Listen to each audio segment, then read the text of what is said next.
présenté par RTS1, iRadio, Seneweb et Monsieur le Président, nous sommes à 4 jours du 25 février 2024 et les Sénégalais ne voteront pas ce jour. Pour faire court, dès la validation des parrainages par le Conseil constitutionnel, une série de contestations dits spoliés de leur parrainage. Par la suite, le 20 janvier, le Conseil constitutionnel a mis la liste définitive avec 20 candidats. Un candidat. Ensuite, coup de tonnerre. On découvre qu'une candidate, parmi les 20 sur la liste validée, avait une double nationalité. Le vendredi 2 février, le bureau de l'Assemblée nationale vous saisit d'une proposition de loi constitutionnelle pour le report de 6 mois de l'élection présidentielle. Le samedi 3 février, dans un message à la nation, après avoir pris acte de la proposition de loi du bureau de l'Assemblée nationale, vous prenez la décision d'abroger le décret convoquant le collège électoral pour le 25 février 2024. En conséquence, le processus de vote de la proposition s'est poursuivi à l'Assemblée nationale. Le lundi 5 février, l'Assemblée nationale adopte la proposition de loi constitutionnelle portant dérogation aux dispositions de l'article 31 de la Constitution de la République du Sénégal. Ce qui veut dire simplement que l'élection présidentielle prévue le 25 février 2024 est reportée au 15 décembre 2024. Vous avez aussi eu le jeudi 8 février des députés de l'Assemblée nationale et des candidats à l'élection présidentielle déposent un recours pour attaquer la loi et le décret devant le Conseil constitutionnel. Le jeudi 15 février, Excellence, le Conseil constitutionnel décide que la loi votée était anticonstitutionnelle et a annulé en même temps le décret abrogeant celui convoquant le corps électoral. Enfin, dans ses considérations, le Conseil constitutionnel a constaté que l'élection présidentielle ne pouvait se tenir à la date initialement prévue et a invité les autorités compétentes à l'organiser dans les meilleurs délais. Le vendredi 16 février, un communiqué de la présidence de la République mentionne votre engagement, je cite, à faire pleinement exécuter la décision du Conseil constitutionnel. Aujourd'hui, les Sénégalais sont dans l'attente de la suite des événements, notamment la nouvelle date de l'élection présidentielle. Vous avez aussi annoncé des concertations avec les forces vives de la nation. Votre mandat court jusqu'au 2 avril. Aujourd'hui, les Sénégalais attendent des explications, que vous fassiez la lumière sur ces faisceaux de faits. Et je suis avec mes frères et consoeurs du Soleil, de la RTS, de iRadio et de Seneweb. Cet entretien est diffusé en direct sur toutes les plateformes de la RTS, naturellement sur iMédia et Seneweb, mais un signal clair, sans logo, est disponible sur le canal 5 de la TNT et sur le canal 215 de Canal 7.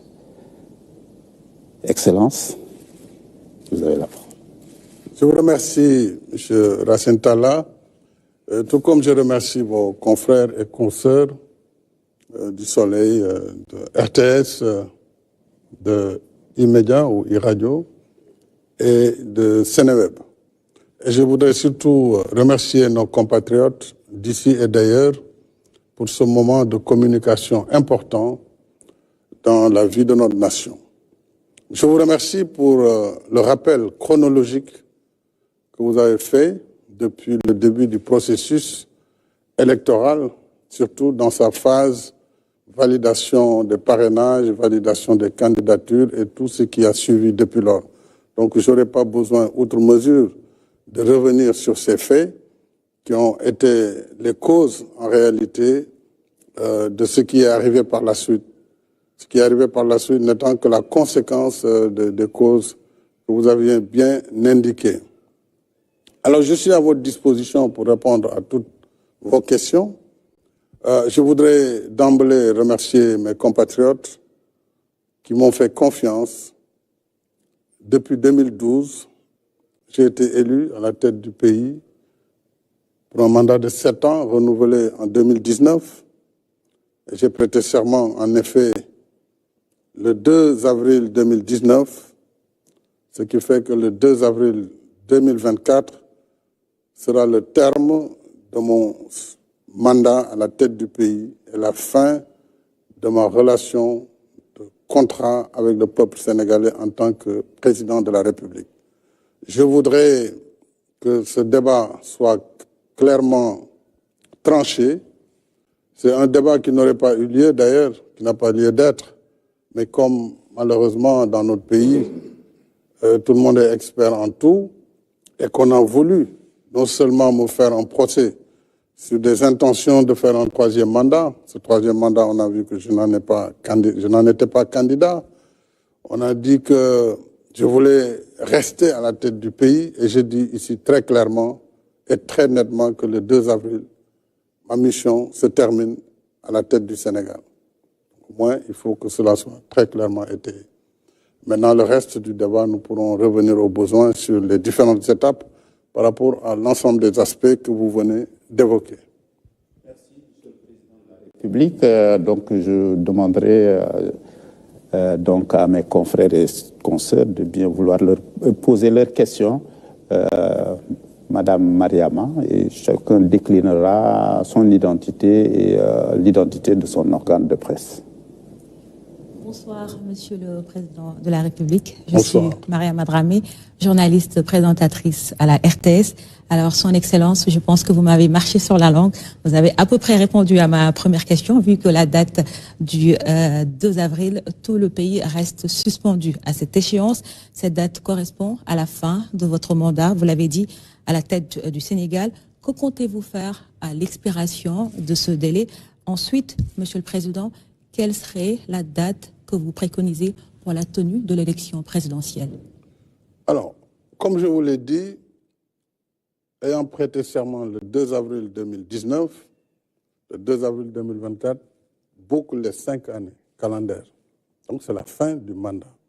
Et moi, je compte m'en arrêter à ce mandat. Et je compte donc, après le 2 avril,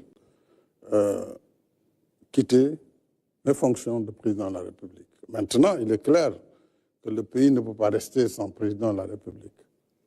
Ça, le dialogue qui vient devra certainement trancher ou proposer, si un consensus peut être obtenu sur la suite, c'est souhaitable, je le souhaite. Je souhaite que les acteurs qui doivent se réunir autour de moi pour regarder l'intérêt supérieur de la nation dans ce contexte bien particulier puissent regarder ce qui et comment nous allons enjamber. Mais ça, j'écouterai ce que le dialogue dira et après le dialogue, certainement, le Conseil constitutionnel pourrait être amené aussi à clarifier.